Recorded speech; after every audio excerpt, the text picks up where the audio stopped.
Some legit hot garbage coming out of Minnesota, and it stinks. Let's talk about that.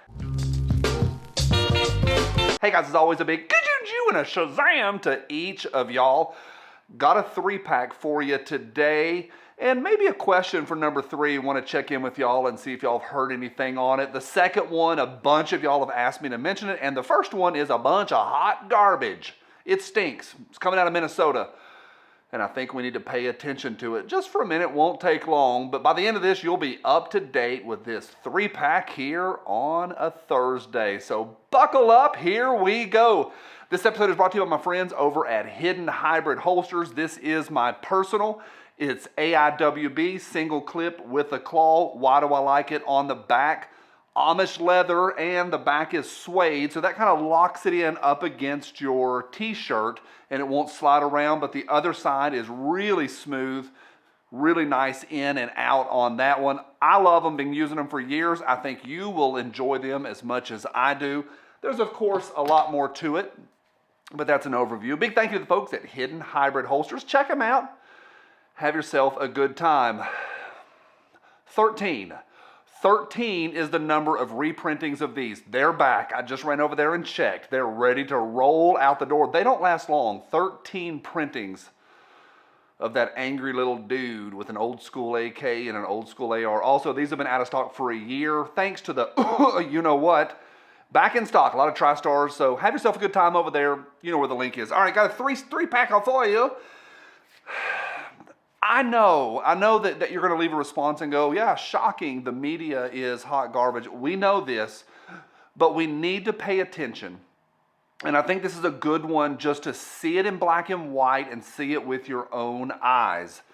The Minnesota Bureau of Criminal Apprehension have released their 2021 numbers. Okay, you can parse the numbers or just let the media do it for you, which a lot of folks do. Well, KSTP in Minnesota, they released an article that's gotten picked up by the Associated Press and will be pushed out to other places, saying that in Minnesota, there's now 2 things. One, a record number of CCW folks. Well, of course, there's a larger population in almost every state than ever before, and folks since the have been CCWing. That's okay, that makes sense.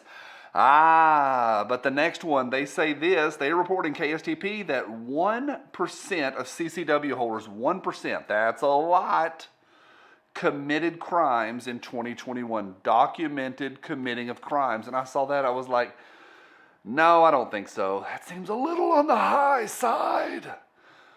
Well, jump over to Reddit, and Reddit user More Perfect Union, he actually jumped into the data because KSTP linked the actual study. Well, he did some good. I chased it. He did some really good numbers crunching. No, it's a lie. It's a pile of hot garbage. It is a fabrication on the behalf of the media. The actual number is 0.07%, 0.07% committed crimes, and even that one breaks down from there, and some of them make sense, some of them don't, and some of them are actual criminals. Yeah, hot garbage. Why? Well, they're pushing a narrative, not just in Minnesota, but everywhere. Yep, they do it. And I think, again, this is good to see in black and white. This is what they do. They don't let the facts get in the way of their narrative. The actual report is from the state of Minnesota's Bureau of Criminal Apprehension, and it is... The data itself is interesting, how it's being portrayed. Yeah, dumpster fire out of Minnesota. Up next, a bunch of y'all asked me to mention this to you.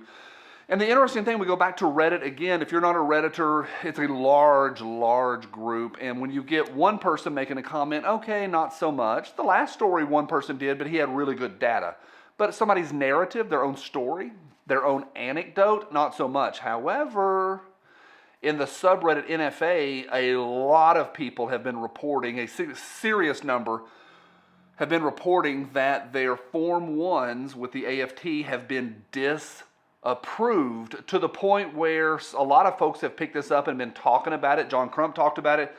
The article I'm going to show you here is from TFB. They mentioned as well mass disapprovals of Form 1. It looks like, we're not sure, but it looks like these are all for homemade mufflers. So if you're going to be making a muffler at home, not so much. You better not ask permission. Always follow the law, by the way. But if you do ask permission of the AFT, you're going to get your Form 1 denied. So not good, not good, not good. Let me know what you think about that. All right, finally we go to Ohio. I'm filming this. It's about 2 o'clock on the Thursday, so this may already be old news by then, but as of just now, and I just went and chased it everywhere I knew to look. Now, last night, constitutional carry was thumbs up in Ohio, so good job to the Ohio folks, round on both ends. House passed it 57-35 yesterday, and the Senate passed it 24-8. Constitutional carry is on the menu, boys. Now, here's what I don't know. It now heads to Mike DeWire's desk, the governor, and by all reports, it looks like he's going to sign it. He is a friend of the Second Amendment, and it looks like he is going to sign it. I don't know if he has signed it as of yet. It may have already happened. This could be old news here on the Johnny B channel. Now, that would make Ohio state number 22. It was 17 like this time last year, I think. Something like that. It's number 22. It's coming. This is super interesting. Let me know what you think. Let me know right down below. To anyone that's against us or owning, I got one right here. I got a good weapon right here. It's your chance to go, but that's Benchmade. Well, I've had it a while. Work with me. To anyone that's against us owning whatever we want, whenever we want, and however we want. Yep, from my cold, dead hands. See y'all tomorrow on Spicy Friday. Bye.